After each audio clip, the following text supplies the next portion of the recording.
یہ عمران خان صاحب کا کیا یو ٹرن سمجھیں گے یا کیا سمجھیں گے سر اس میں؟ دیکھیں جی، یہ تو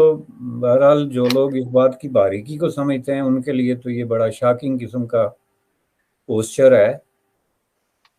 جس طرح کا پوسچر انہوں نے اختیار کیا۔ دیکھیں یہ انٹرنیشنلی جو ڈپلومیٹک نارمز ہیں، طریقہ کار ہیں، اس میں سب سے مہذب ترین طریقہ خط لکھنا ہی ہوتا ہے، اور خط جب لوگ لکھتے ہیں تو وہ لکھتے ہیں your Excellency I am requesting this and this, جو ایک طریقہ کار ہے خط لکھنے کا ڈپلومیٹکلی۔ تو اس سے یہ ترجمہ نکال دینا کہ آپ نے خط کیوں لکھا، ہم آپ کے غلام ہیں، بھائی انہوں نے اپنی جو ہے وہ کمیونیکیشن کی ہے، چونکہ کمیونیکیشن کا اور غلامی کا آپس میں کیا تعلق ہے؟ یا تو انہوں نے آپ کو حکم دیا ہو تو پوری بات بتائیں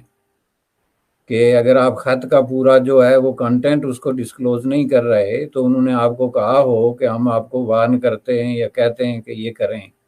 تو اس طرح کا جواب ہو تو ہو۔ لیکن خط لکھنا جو ہے، آپ جہاں کہیں بھی ظاہر ہے ان روڈز بناتے ہیں ڈپلومیٹک حلقوں میں،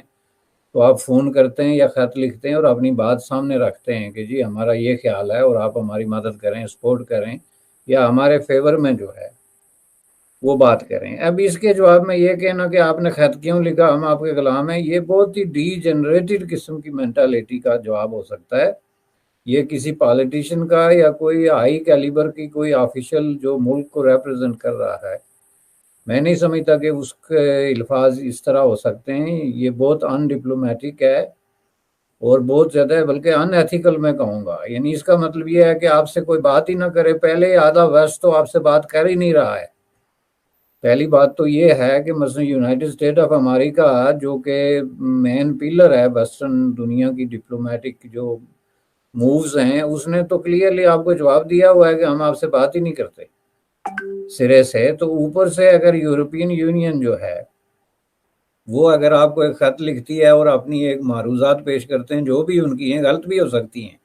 ضروری نہیں کہ آپ سے پوچھ کے پیش کریں کہ آپ کی پالیسی کیا ہونی چاہیے، ظاہر ہے انہوں نے اپنی خواہشات کا اظہار کیا۔ تو یہ نخرے وہ آدمی دکھائے جس کے کوئی پاؤں جو ہے وہ زمین پہ ہوں۔ آپ مجھے یہ بتائیں کہ پاکستان کو آج اگر یورپین یونین جو ہے وہ جواب دے دے صرف تجارت کے لیے، اور چھوڑیں یہ جو ڈپلومیٹک یہ جو آپ کا ٹریڈ ایکسچینج ہے اور یہ جو کچھ مدد وغیرہ آپ لے رہے ہیں مختلف چیزوں میں، سائنس ہے، ٹیکنالوجی ہے اور شعبے ہیں، تو پاکستان کہاں کھڑا ہوگا؟ پہلے سے امریکہ کی طرف سے ظاہر فارغ ہے، اگر یورپین یونین سے بھی فارغ ہو جاتا ہے تو چین کے ساتھ آپ کی تجارت کتنی ہے یا روس کے ساتھ آپ کی تجارت کتنی ہے؟ تو یہ کہتے ہیں اپنے پاؤں میں خود کلاڑے مارنا۔ اور یہ جو پبلک کنزمپشن کے لیے وہ جہاں خطاب کر رہے تھے وہاں کوئی ووٹروں کا کوئی مسئلہ ہوا ہوگا، کوئی بہاڑی میں یا غصے میں ہوئے ہوں گے، تو انہوں نے ایک ایسی بات کر دی جو بہت ہی زیادہ میں سمجھتا ہوں کہ امپراپر ہے، اور اس کا جو ہے وہ قطعاً کسی بھی جگہ پہ کسی سفارتی سطح پہ اس کے لیے نو روم ایٹ آل، کیونکہ یہ بنیادی طور پہ بڑی انسلٹنگ ہے کہ آپ کسی بھی جو ہے وہ سفارتکار کی کوئی بھی عرض ہے، معروضات ہے، کوئی اس کی کوئی پلی ہے، کوئی چیز ہے، تو اس کو آپ پراپر جواب دینا پڑتا ہے کہ آپ کا خط ہمیں ملا ہے اور یہ مندرجات ہیں جن سے ہم متفق نہیں ہیں یا کوئی بات ہوتی ہے۔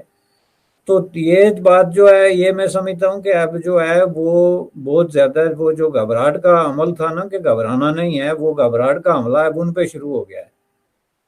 اور وہ بہت زیادہ گھبرا گئے ہیں۔ ایک طرف یہ جو کچھ ہو رہا ہے، جو ووٹ آف نو کانفیڈنس کی چیزیں چل رہی ہیں، دوسری طرف جو انٹرنیشنلی پاکستان آئسولیشن کی طرف جا رہا ہے ان کی حرکات و سکنات کی وجہ سے، اور اوپر سے ان کے اس طرح کے جو جوابات ہیں ایک سیریس قسم کی ریکویسٹ کے جواب میں، وہ میں سمجھتا ہوں کہ یہ جو ہے وہ ان کے ذہن میں یہ ہوا ہوگا کہ اس سے جو ہے وہ ہمارے ووٹر بڑے خوش ہوں گے کہ جی ہمارے پرائم منسٹر صاحب بڑے دلیر آدمی ہیں، جی کسی کو بات ہی نہیں کرنے دیتے۔ تو حالانکہ ظاہر ہے کہ یہ بنیادی طور پہ دلیری کے بنیادی اصولوں کے خلاف ہے کہ آپ کسی کے ساتھ اس طریقے سے بدتمیزی سے بات کریں اور آپ کا لہجہ جو ہے ان ڈپلومیٹک ہو۔ اور تیسرا جو انہوں نے اس کو جوڑا کہ میں نے ان سے پوچھا کہ ان کو کہا کہ جی آپ نے انڈیا کو خط نہیں لکھا، بھائی انڈیا کو خط لکھنے کا اس بات سے کیا تعلق؟ وہ انڈیا کے خط کا تب بنتا ہے کہ انہوں نے آپ کو خط لکھا ہو کہ جناب پرائم منسٹر صاحب آپ پاکستان میں ہیومن رائٹس وائلیشنز میں انوالو ہیں، جو کہ وہ ہیں۔ اگر دیکھا جائے تو گزشتہ 3 سال سے یہ جتنی مینیورنگ ہوئی ہے، جتنے ادارے یوز ہوئے ہیں پالیٹیشینز کے خلاف، ہیومن رائٹس ایکٹیوسٹ کے خلاف، میڈیا کے خلاف، میڈیا کے اداروں کے خلاف، ہیومن رائٹس آرگنائزیشنز کے خلاف، یہ ایک بہت بڑا اسالٹ ہے ہیومن رائٹس اور سول لبرٹیز پہ پاکستان میں۔ اس پہ اگر وہ خط لکھتے کہ you are excellency we are concern کہ آپ ان چیزوں میں انوالو ہیں، تو وہ جواب میں کہتے کہ آپ نے انڈیا کو کیوں نہیں لکھا جی، تو پھر بھی کوئی بات دور گھما کے کہیں سے ممکنہ مل جاتی۔ وہ کہتے ہیں کہ آپ روس اور یوکرین کے ایشو پہ ہماری سپورٹ کریں، تو وہ کہتے ہیں آپ نے انڈیا کو خط نہیں لکھا۔ بھائی اس بات کا انڈیا سے کیا تعلق ہے؟ میں اسی لیے بار بار یہ کہتا ہوں جناب انہی فورمز پہ کہ پاکستان میں حکمران طبقہ جو ہے وہ سائیکالوجیکلی سک ہو گیا ہے انڈیا سے۔ یہ جو انڈوفوبیا ہے وہ اتنا زیادہ بڑھ گیا ہے کہ لوگ نارمل ہی نہیں رہتے۔ اب آپ مجھے یہ بتائیں کہ اس کا انڈیا سے کیا تعلق ہے؟ بھائی آپ روس کی سپورٹ کریں یا روس کی مخالفت کریں، آپ کا ایک ڈپلومیٹک اپروچ ہے، اور اس میں انہوں نے اپنی ایک اپروچ آپ کے سامنے رکھی ہے کہ آپ ہماری یہ ریزولوشن کو سپورٹ کریں، تو اس میں انڈیا کہاں سے آ گیا یا اس میں کشمیر کہاں سے آ گیا؟ اب یہ ہوتی ہے نا جو ان نیسیسری قسم کی ہمدردی کہ آپ